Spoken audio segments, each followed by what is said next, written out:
Hi ladies and gents, Pond here with another video on Rise of Empires, Ice and Fire. Today it's part 3 of my guides on counters and crowd control CC in Rise of Empires, and we are going to be looking at suppression. So suppression is the best form of CC in the game. It's going to make a squad unable to take action. So what that means is that the troops won't basic attack. The knock-on effect of that is that none of the passive skills, if any of the heroes have a passive skill, that won't activate because it requires the troops to basic attack first.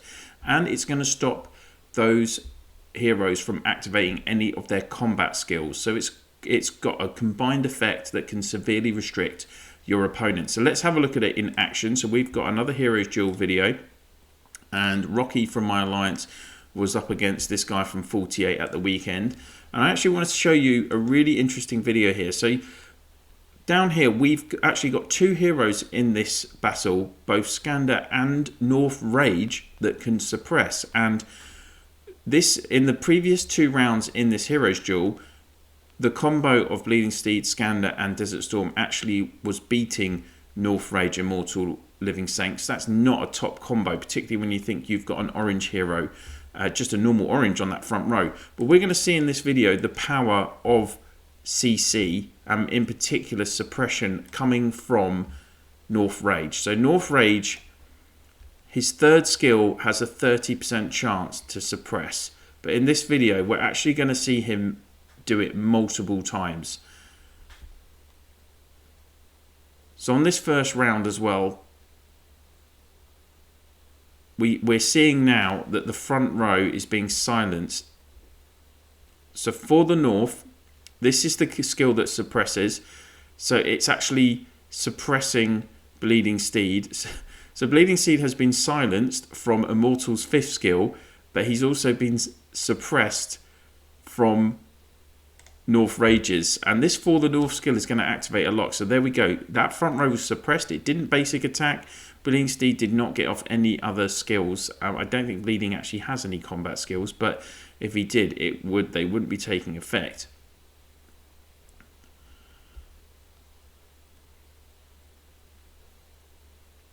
So we're on into round 2 now, and Immortal has now silenced Scanda.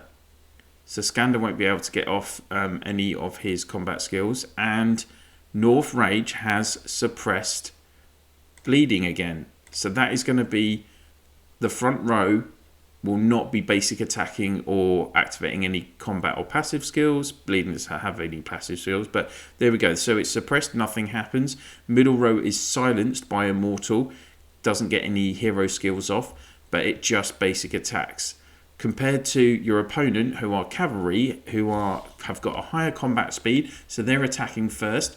No CC so far has taken effect on them. So in this combination of footman heroes, only Skanda has any CC in terms of restriction. Bleeding Steed does have confusion in his 5th skill though.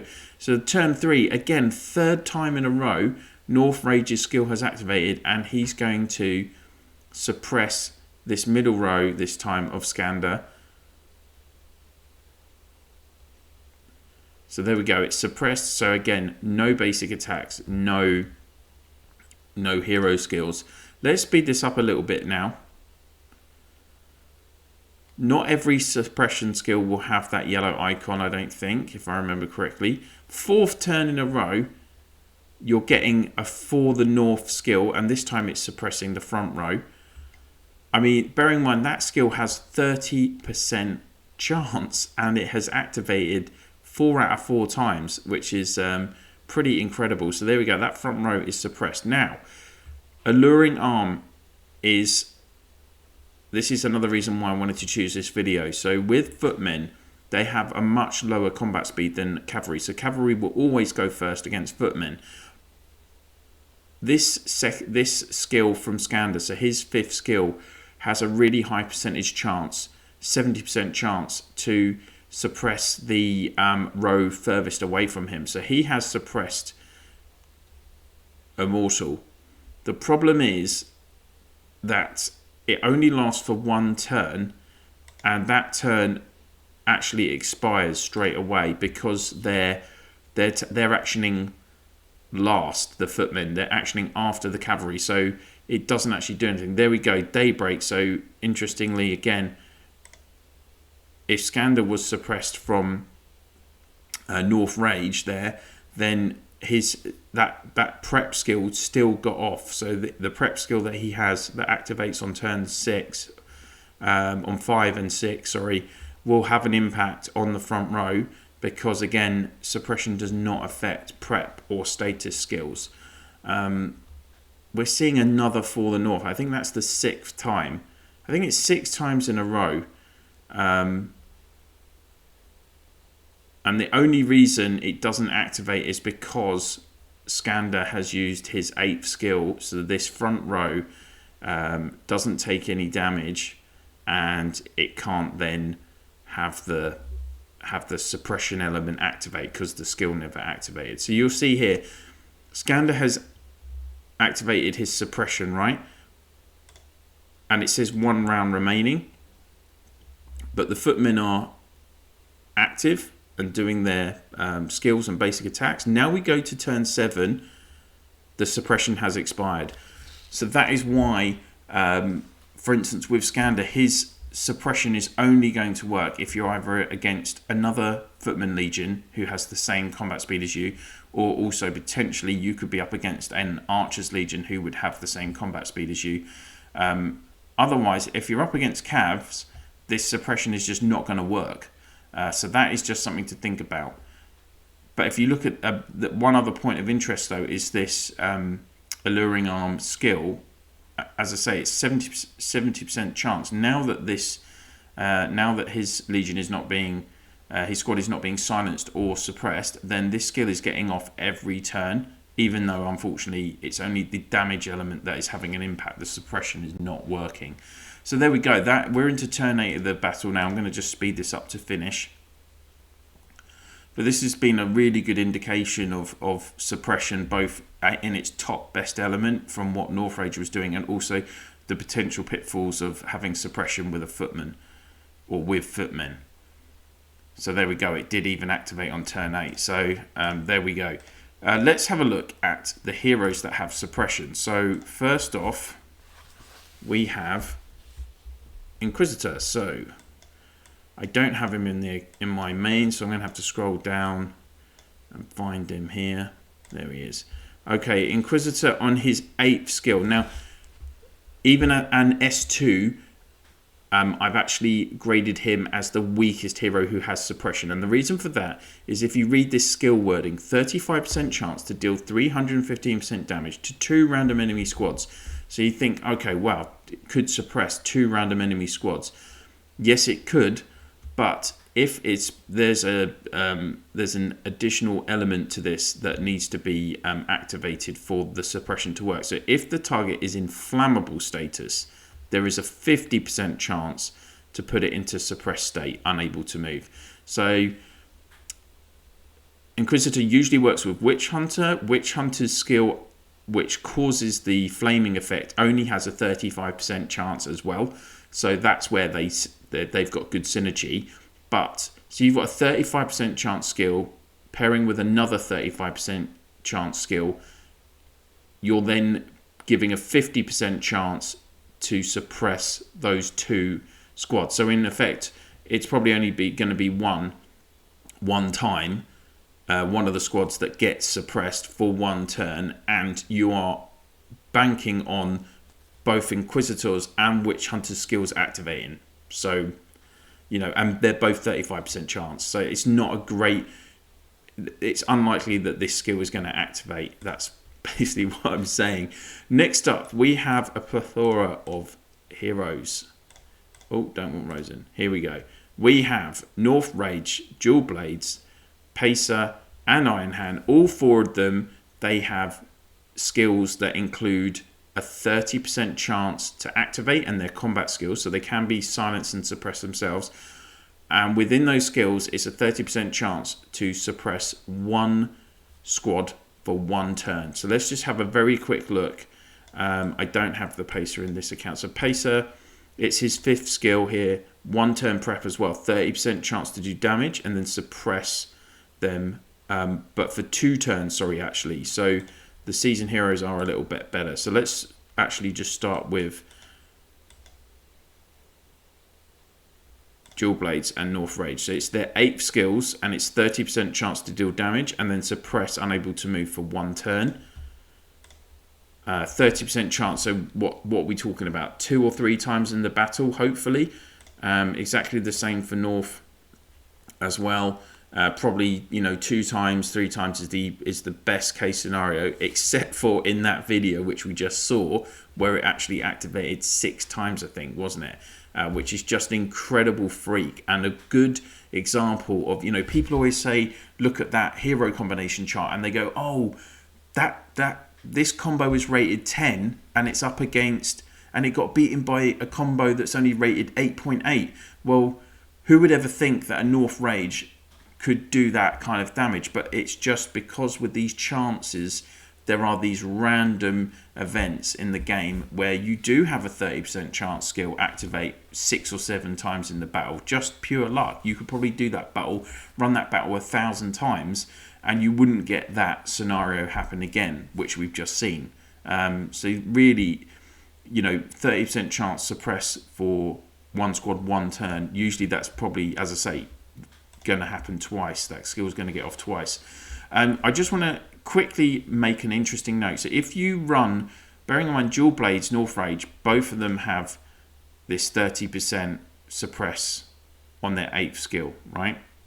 So if you pair them with Warlord, so if you have North Rage on the front, because his is only a range 2, Dual Blades on the middle because it's range 3, and then you put Warlord on the back, Warlord's 8th skill guarantees one of the other heroes' 8th skill on turns 1, 3, 5, 7. So if you're up against, if you play against, if you're just hitting a Marauder with that combo, for instance, then you can suppress the Marauder so that they can't actually attack you, and you can basically kill them without taking any loss. That's just one interesting input into that. So anyway, I digress a little bit. Let's go back into the heroes. So we're looking at the Pacer and Iron Hand, aren't we? So Pacer, skill 5, 1 turn prep, so it's susceptible to being silenced and suppressed itself. 30% chance to suppress 1 squad for 2 turns, so it's slightly better than what North Rage and Dual Blades are doing. And the other hero, S1 hero that has it, is Iron Hand, and his 5th skill actually is weaker. It's only going to suppress 1 enemy squad for 1 turn, and it is 30% chance. I hadn't noticed that before, so Pacer is actually slightly better. I've got them the wrong way round. On to Rosenblade. So Rosenblade also has suppression as part of her 2nd skill, and interestingly with her, it's a 30% chance to remove all debuffs of friendly cavalry and archers. So this is gonna, and this is applicable for all 3 squads in your legion, and it gives, now this is the interesting point, it gives their basic attacks 25% chance to cause 1 turn suppression lasting 1 turn. I guess, I don't know why that lasting 1 turn extra element is regarding the debuffs, I believe.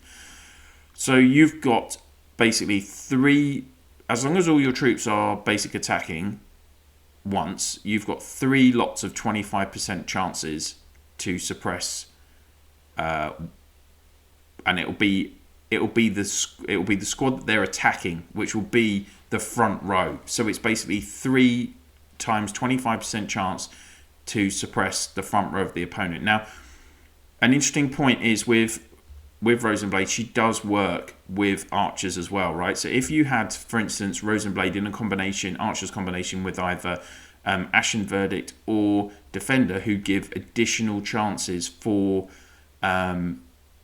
basic attacking to 2, they give an additional basic attack to 2 friendly squads. So potentially, if for those of you that do have a full set of Dragon Master gear, and you can do combined mixed legions, you could put Rosen with them, and potentially you could actually have scenarios where you've got 5 chances, because you'll have 2 of your squads hit basic attacking twice and then the third one just once. But you could have 5 times 25% chance to suppress one squad for 1 turn. So that's why I'm giving her a slightly higher rating. You've actually got more chances of that skill activating with the way that it's done. Now we're on to the next hero. It is Avalanche. She's back again, and this is her 5th skill. Now, with Avalanche, key thing, same with Rosen, being cavalry heroes, they will always, unless they're up against another set of cavalry heroes that have a slightly higher combat speed, they'll almost, against archers and footmen, they'll always be going first, okay? And with this skill, it does require 1 turn prep, but then there's a 40% chance to deal damage to the opponent.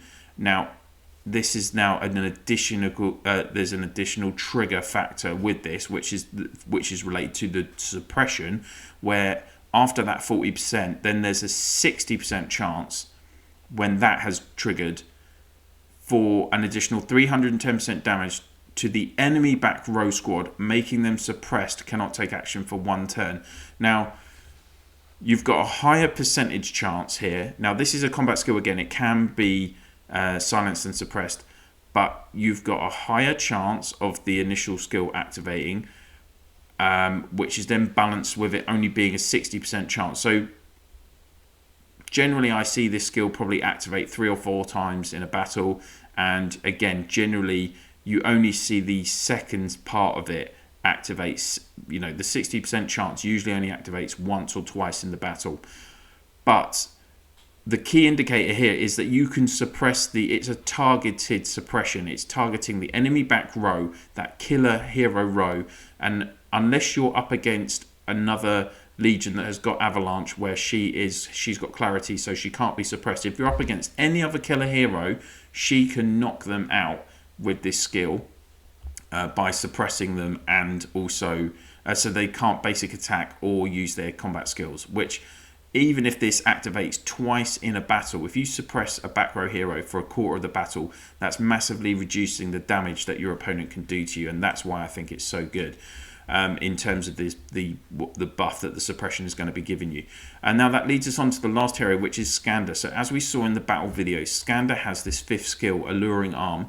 It's effective range of 3, and it's a 70% chance to deal damage to the furthest enemy squad within range and suppress them for 1 turn. So there's a huge chance compared to the other suppressions that we've seen with the other heroes. And even in that video, yes, we did see North Rage have an incredibly lucky combination where it did activate 6 times.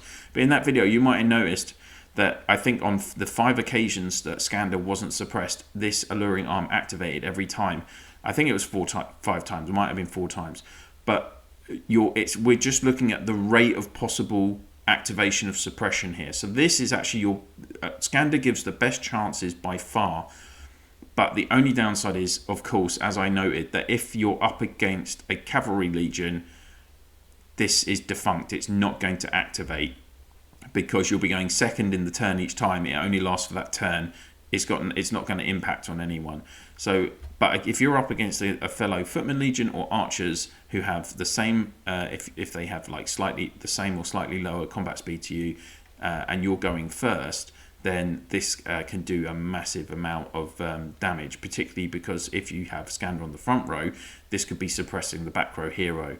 If you've got him on the middle row, even then it's suppressing the middle row hero of your opponent, who might have like key support skills that they're not able to activate. So that is all of the heroes that have suppression in their armory. There is one last hero to talk about, and again it is Son of Ragnar, and it is because Son of Ragnar's 5th skill has this element to it where it can extend durations of CC, which includes suppression. So all friendly squads deal plus 70% damage to silenced, disarmed, suppressed and confused enemy squads. So he doesn't actually cause suppression, but this second element here, enemy squads have a 30% chance to extend 1 turn duration when suppressed. So if you again put Son of Ragnar with, for instance, Avalanche, which is that top legion, there is a chance that if Avalanche does get off the second part of her hack and slash skill, then Ragnar can extend that suppression to the back row hero. So that is where, like, it's just a little section where he can be really key. And there we go, guys. That is everything on suppression. I hope you've enjoyed the video. If you have, then why not pop a like on there for me, guys. And if this is one of the first videos you're watching on my channel and you haven't already, why not subscribe and ring the bell so you can get notifications whenever I'm dropping videos on the channel, which is daily. And if you could please share my channel and this video in your Alliance chat, Province chat, and if you're using WhatsApp, Viber, Discord, or Line to communicate with your fellow players in the game, then a share or a mention of the channel there would be absolutely brilliant as well. That's it for now, guys. Thank you so much for watching, and I'll see you soon.